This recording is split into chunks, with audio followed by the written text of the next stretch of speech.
In my last video, I explained that I had identified 5 basic ToK essay questions that form the basis of all the ToK essay questions in each exam session. So 5 categories of ToK essay question. Understanding these 5 basic questions helps us to understand any ToK essay question that the examiners may ask. Now, if you missed that video, you can check it out at the link here, or in the video description. Now, in this video, I'll explain in more detail what the first 3 basic essay questions categories are, and I'll give you some examples of those questions and suggest some possible teaching strategies for ToK teachers to use to help their students with each type of question. Welcome to ToK Today. I'm Daniel and I enjoy exploring theory of knowledge. Today I want to explain the first 3 of 5 basic essay question types that underpin all ToK essay questions. And the 3 question types that we'll look at today are the development of knowledge, the accuracy of knowledge, and technology in the production of knowledge.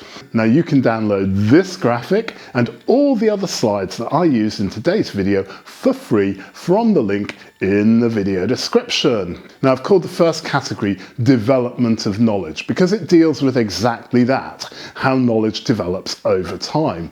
Questions in this category ask students to explore how and why knowledge develops over time, the factors that sustain knowledge and the factors that change knowledge.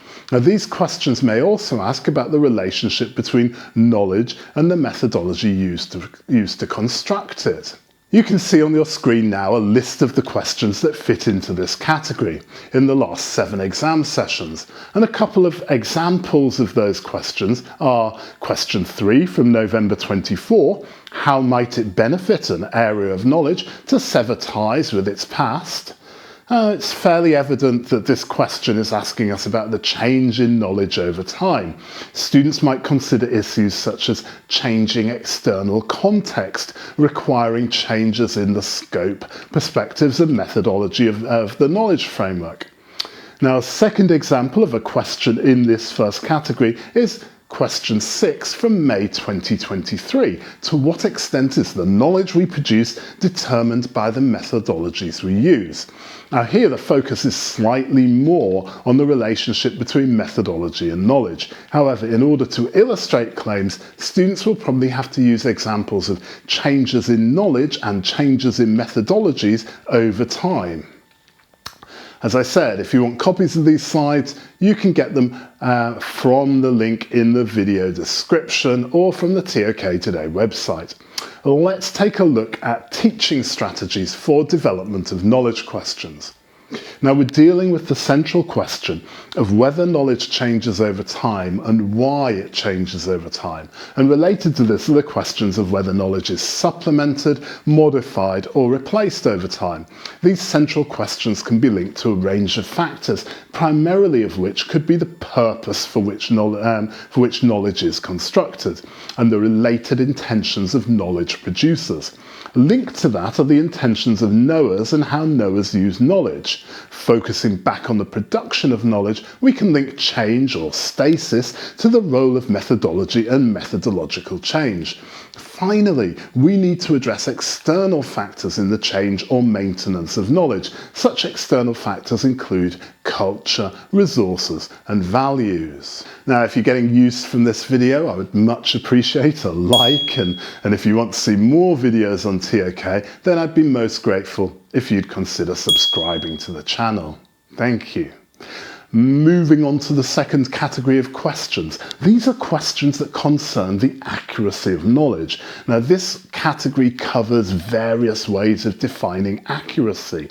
ToK concepts of subjectivity, objectivity, validity, reliability, issues of falsification, denotation, connotation, contestability, relativity. I could go on. These concepts are usually linked to the purpose for which knowledge is produced. Now here are a list of questions from the past 7 exam sessions that directly relate to the accuracy of knowledge. And for some examples of questions from this category, we'll start with question number 1, May 24. Is subjectivity overly celebrated in the arts but unfairly condemned in history? Now you can immediately see that students will probably explore the purposes of knowledge in each AOK and whether subjectivity is a valuable characteristic of knowledge for those purposes. A second example can be drawn from question 4 in November 22. Why do we seek indisputable knowledge when it is so often unattainable? Now the question requires that students deal with the concept of indisputability, and in doing so they're probably going to engage with a range of concepts related to accuracy, including falsification, significance and denotation, and so on and so on. Moving on to look at the teaching strategies for this category, I would often ask students to do a 15-minute fun practical measuring something at school, such as the happiness levels of students, or the height of a school building, or the number of steps from one place in the school to another. The varied range of answers of each group conveniently opens up the issues of inaccuracy in measurement and therefore in knowledge. This then leads on to exploring the knowledge questions, such as, is it possible to measure the accuracy of knowledge and why might this be important? Obviously the exploration and range of answers to these questions will look very different in each AOK. However, they can always be linked to the purpose and intention of knowledge producers and knowers, the methodologies specific to an AOK and the range of external factors affecting an AOK. Let's move on to look at the third category of questions, the final category for this video, and that's questions concerning technology and the production of knowledge. Now, I was very hesitant about this category. I wasn't entirely sure that it constituted a category on its own. Some of the questions that I placed in this category are also well placed in at least one of the other 4 categories. However, there have been a few questions that are specifically about the role of technology in the methodology of an area of knowledge. Further, some of the examiner reports and notes for examiners have specifically referred to the role of technology. Therefore, I thought it best to include the category. Obviously, questions in this category refer to the role of technology in the production of knowledge, and this leads to glaringly self-evident questions relating to what constitutes technology. However, when students dig a little deeper, they start to wrangle with the issues of cause and effect. For example, does technological change cause adaptation in knowledge, or does adaptation in knowledge cause technological change? A further focus of questions in this category is often around issues of the selection, interpretation, and application of supposedly more information or possibly more knowledge produced by technological change. And here are the questions from the past 7 exam sessions that I've placed in this category. A good example is question 4 from May 2024. Do we underestimate the challenges of taking knowledge out of its original context and transferring it to a different context? Now, this question does not overtly ask about technology, and a perfectly good answer could be developed without referring to technology at all. However, the question comes alive, or is made more accessible, when we think of the context changer as being technological. Many of our students might think about how digital context is transformed in social media for memes and things like that. We can extend this to think about sampling in music or AI-generated content, and maybe we could draw upon historical technological examples, such as the printing press, the jet plane, the camera, things like that. Obviously, technology can also be conceptual, but these examples drawn from physical objects are a very accessible way into this category of question. Another example is question 6 from November 23.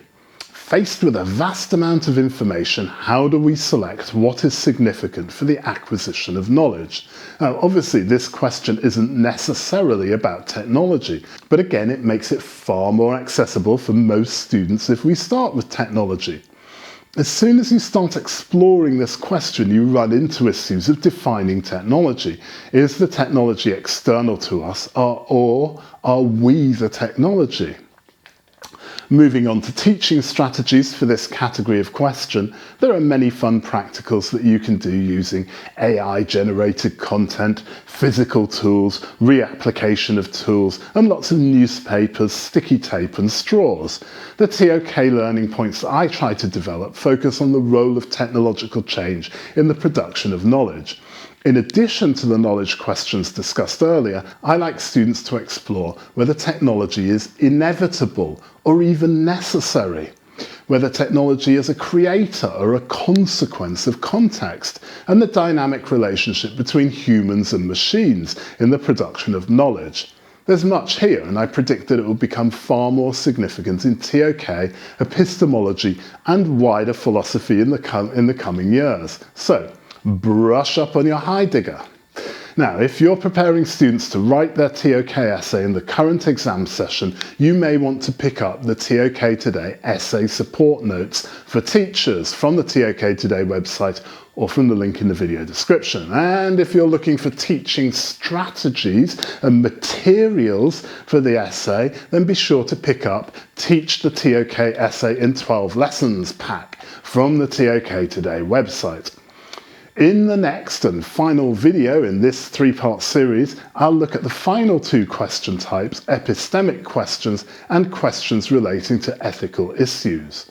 Many thanks for watching today. Remember to like, subscribe and share. Stay ToKtastic, my friends.